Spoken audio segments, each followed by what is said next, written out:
नमस्कार, मैं हूं राजेश अग्रवाल और आप देख रहे हैं CBN न्यूज़।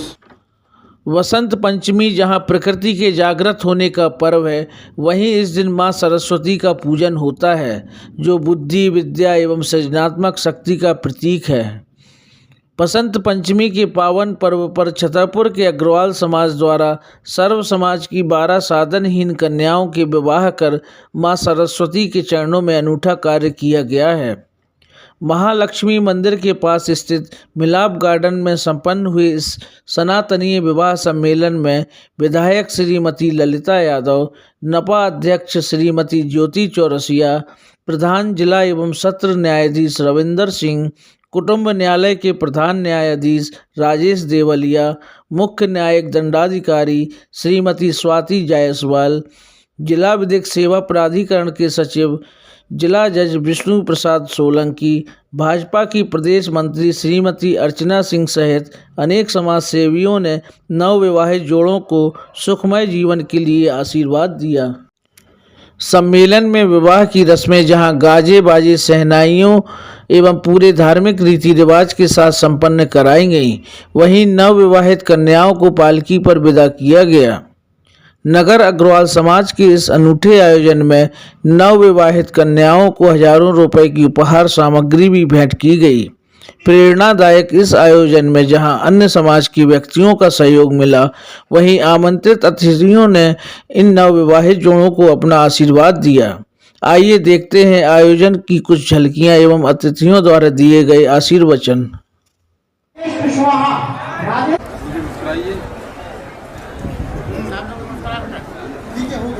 धन्यवाद हमारी जन सहयोग रसोई टीम का, जिन्होंने यहाँ पर आकर के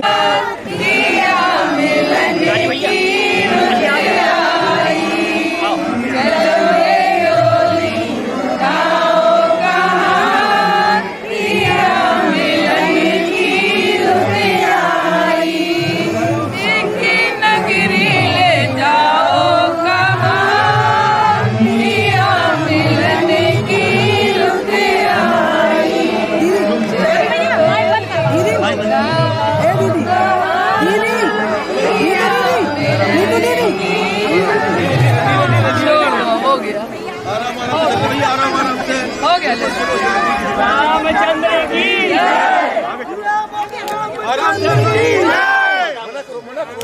धीरे भैया धीरे बोलो सिया बलरामचंद्र की, सिया बलरामचंद्र की।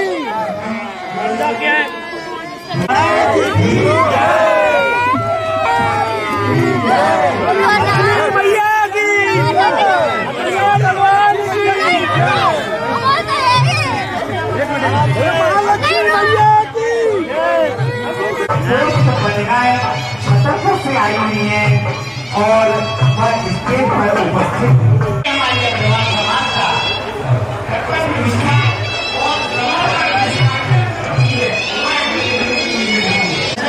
और फोटो सेशन के बाद सर्वप्रथम वधू अंजना के द्वारा सुरेंद्र कुशवाहा के गले में वरमाला डाली जाएगी। जोरदार तालियों से नवविवाहित जोड़े का अभिवादन। और अब सुरेंद्र भैया से अनुरोध प्रदान करें। गौरव अग्रवाल जी गुरुजी वाले कृपया भरवी आए और वर वधु को आशीर्वाद प्रदान करें। गौरव अग्रवाल जी, माखन लाल जी अग्रवाल कर्री वाले, माखन लाल हमारे अग्रवाल समाज के बंधु स्टेज पर आने से रह गए हैं। अगर मैं उनको नहीं चाचा रूप प्रकाश जी से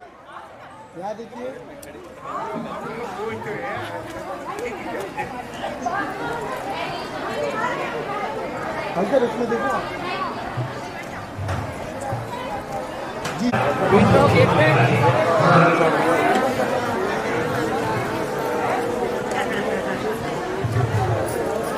हमारे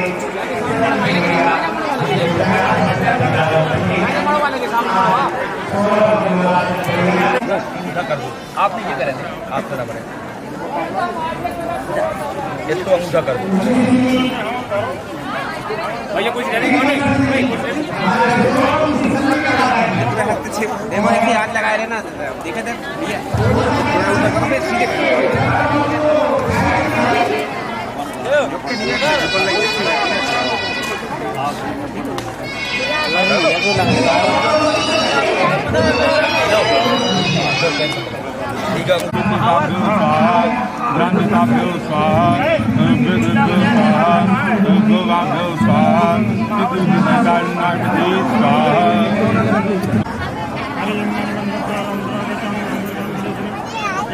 सर्वभूतानां तामपेक्षं मगन्धात्रं बुद्धं समर्पयामि।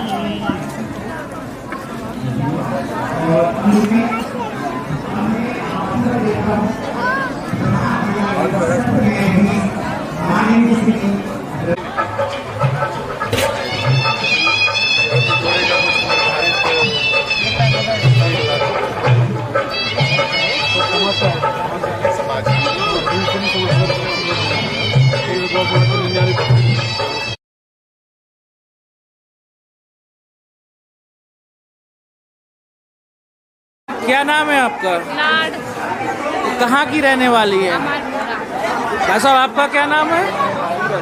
कहाँ के रहने वाले हैं? आज आपका सामूहिक विवाह सम्मेलन के माध्यम से विवाह संपन्न हुआ है। कैसी व्यवस्थाएं रहीं? आपको यहाँ पर विवाह करके कैसा लगा? बहुत अच्छी व्यवस्था थी। बहुत अच्छा लगा आपको? कोई दिक्कत तो नहीं हुई यहाँ पर? आपको खुशी है यहाँ पर शादी करके? भाई साहब आपका क्या कहना है? बहुत अच्छा है, बहुत अच्छा यहाँ पे व्यवस्था है और जो आपके लोगों का स्वभाव था वो बहुत अच्छा है। चलिए बहुत बहुत धन्यवाद।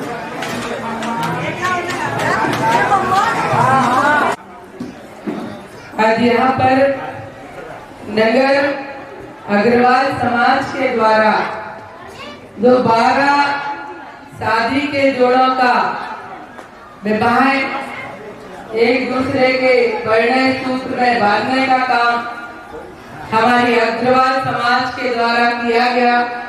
मैं समस्त अग्रवाल समाज को और समस्त टीम को मैं अपनी ओर से बहुत बधाई शुभकामनाएं देती हूँ। अग्रवाल समाज ने एक ऐतिहासिक कार्य किया है। वास्तव में ये कोई यज्ञ से कम नहीं है। मैं यहाँ पर देख रही थी, मैंने जानकारी ली तो बताया गया कि यहाँ पर समाज की एक भी बेटी नहीं है। अन्य समाज के हमारे जिस तरह से बेटी बेटियों का विवाह संपन्न कराया गया तो आप बधाई के पात्र हैं। साथ ही अभी बताया जा रहा था कि अग्रवाल समाज बहुत पहले से ही इस तरह से पुण्य के कार्य करता रहा है। निश्चित ही जो इस तरह के पुण्य के कार्य जो समाज करता है ये कार्य सबके सहयोग से होते हैं, लेकिन निश्चित ही माँ लक्ष्मी की कृपा भी उन्हीं पर बरसती है। और मैं ईश्वर से यही कामना करती हूँ कि जिस तरह से आप लोगों ने ये बहुत ही महत्वपूर्ण कार्य किया है, ईश्वर आपको ऊंचाइयों तक भेजे। ये अग्रवाल समाज बहुत ऊंचाइयों तक जाए। और अभी हमारे जो महेंद्र अग्रवाल जी नगर सेठ बोल रहे थे कि हमारी हृदय सरल है, मेहनत नहीं करना पड़ती, जल्दी आ जाती है। तो मैं आप सभी समाज के लोगों से कहना चाहती हूँ, मैं कहाँ जाऊंगी, आपकी हूँ, आपके बीच में रह रही हूँ, आपकी सेवक हूँ, आपकी परिवार की हूँ। इसमें मेहनत की क्या बात है? आप लोग एक बात पुकारेंगे, मेरा दायित्व है, मेरा कर्तव्य है, मैं वहाँ पर आपके बीच में मिलूंगी। पुनः मैं आप सभी को अपनी ओर से बहुत बहुत शुभकामनाएं बधाई देती हूँ। ईश्वर से ये नव जोड़ों की जिस तरह से इनके बहुत ही आगे बढ़ने की एक खुशी रहे, संपन्न रहे, इनका जीवन बहुत अच्छा हो। बहुत बहुत धन्यवाद। मुझे इस सामूहिक विवाह समारोह जो कि एक बहुत ही पवित्र दिन बसंत पंचमी के दिन आयोजित किया गया है, उसमें उपस्थित हमारे समस्त गणमान्य जन, उपस्थित समारोह का लाभ ले रहे 12 जो संख्या बताई गई नव विवाहित जोड़े, उपस्थित सभी देवियों सज्जनों, मीडिया पर्सन्स, ये बड़े ही कल्याण का विषय है। बड़े ही कि अग्रवाल समाज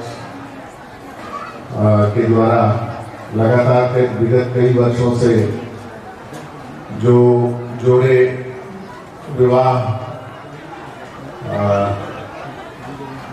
करने में असमर्थ हैं उनको आर्थिक और समस्त प्रकार की सुविधाएं प्रदान करके उनका सामूहिक विवाह समारोह आयोजित किया जा रहा है, जिसमें सभी जोड़ों को यथोचित गृहस्थ आश्रम में प्रवेश करने की सहायता भी प्रदान की जा रही है।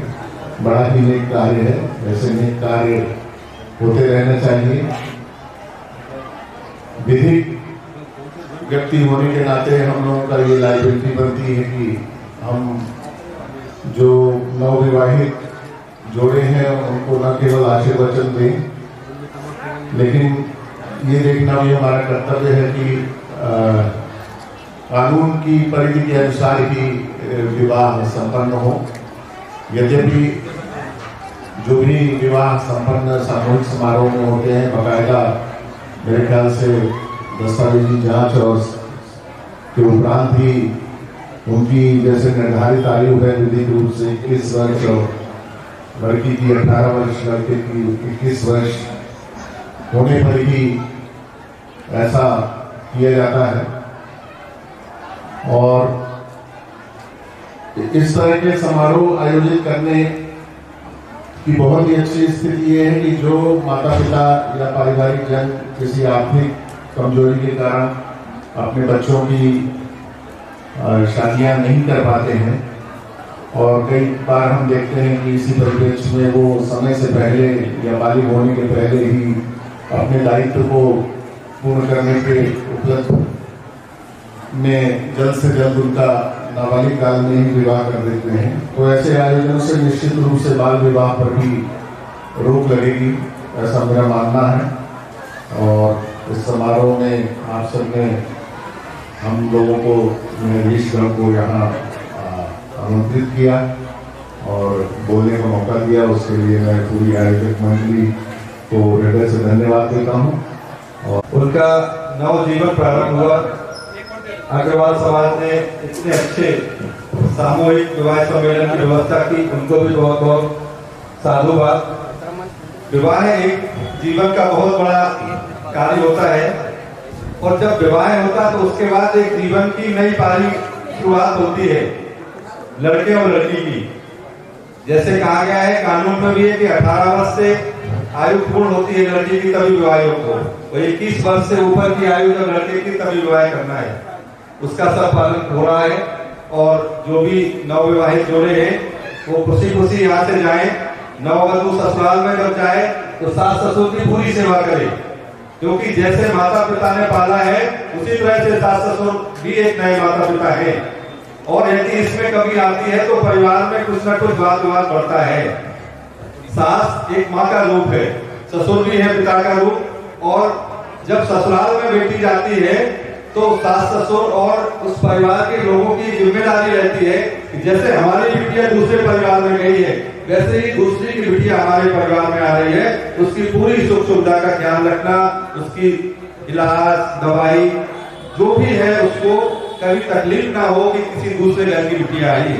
अगर ऐसा होगा तो हर परिवार में सुख शांति रहेगी, अमन चैन रहेगा, क्योंकि पारिवारिक शांति बहुत आवश्यक है। जब परिवार में शांति रहती तभी परिवार आगे बढ़ता है। नवजीवन के लिए बहुत बहुत शुभकामनाएं। जो भी अपन काम कर रहे हैं उसको करते जाएं, बच्चों को पढ़ाएं लिखाएं और परिवार में मिलकर रहें शांति से। समाज में जो भी बन पड़े अच्छा सहयोग करें। जैसे अग्रवाल समाज ये विवाह का सम्मेलन कर रहा है, हर साल बताया कि सम्मेलन होते रहते हैं यहाँ पर। ये बहुत ही एक सामाजिक पुण्य कार्य है। विवाह कार्यक्रम को सफल करा देना, वर वधू को आशीर्वाद देना। अब आप देखिए अकेला विवाह होता है दिन का तो हमारे रिश्तेदार गांव के लोग 150 200-500 लोग ही आते। आज विवाह सम्मेलन में 12 जोड़ों का विवाह हुआ है यहाँ पर, वो पानी ग्रहण संस्कार हो गया। तो कितने लोग 1500 2500 लोग आए, उनसे परिचय हुआ, आपको मिले जुले, एक नए विचार मिले। तो सामूहिक विवाह सम्मेलन का बड़ा लाभ है, खर्चा भी कम हो जाता है, सबकी व्यवस्था एक साथ होती है, हर वधू को अलग अलग विवाह करना पड़ता, एक ही विवाह में 12 जोड़े हो गए, बहुत सी व्यवस्थाएं होती, भोजन का व्यय कम हो जाता है, आने जाने का है, बहुत सी। उनको बचत करना चाहिए और लोगों को बताना चाहिए कि सामूहिक विवाह सम्मेलन से विवाह भी अच्छा विवाह होता है। जहाँ भी खर्चा कम हो, अच्छी बात है, वो बचेगा, अपने बच्चों की पढ़ाई लिखाई करो और भी अपने जो भी आर्थिक सहयोग हो सकता है लोग देते ही है। इन्हीं शब्दों के साथ मैं अपनी वाणी को विराम दूंगा और सभी को बहुत बहुत बधाई, अग्रवाल समाज को भी, और नववधु जो भी हैं वरवधु वो यहाँ से अच्छे खुशी जाएं, अपने ससुराल में अच्छा जीवन यापन करें और दोनों परिवार एक दूसरे का सहयोग करते रहे, दुख सुख में काम आए, कभी उनका मतभेद ना बढ़े। कोई छोटी बात मतभेद आता है तो 4 बड़े बुजुर्ग मिलके रिश्तेदार को मिलकर बैठा के वहीं सुलझा दो, कोई कोर्ट कचहरी नहीं आना चाहिए। परिवार न्यायालय में हम रोज देखते हैं जरा से विवाद पति पत्नी हो जाते हैं तो कहीं धारा क्या है, धारा 13 तलाक की आ गई है, भरण पोषण, अरे क्या अपना जीवन इतना अच्छा मिला है, भगवान ने दिया है, उसको सुंदर जीवन का उपयोग करो, अपना खेती बाड़ी करो, जो भी जो कर रहे हो वो काम करो, बच्चों को पढ़ाओ लिखाओ। लड़ाई झगड़े में पूरा जीवन बर्बाद कर रहे हैं, पूछते हैं उनको सुलह समझाते हैं तो बहुत ज्यादा छोटी सी बात आती है। मायके में फोन कम करो, नववधु आए तो ससुराल की बात मानो, जरूरत पे जाओ, फोन करो, उसके लिए है ये, लेकिन रोज अगर घंटों घंटों बात होगी तो विवाद बढ़ जाता है। ये सब छोटी मोटी बातें उनको समझदार अपना विवेक से काम ले। पुनः बहुत बहुत शुभकामनाएं, आशीर्वाद।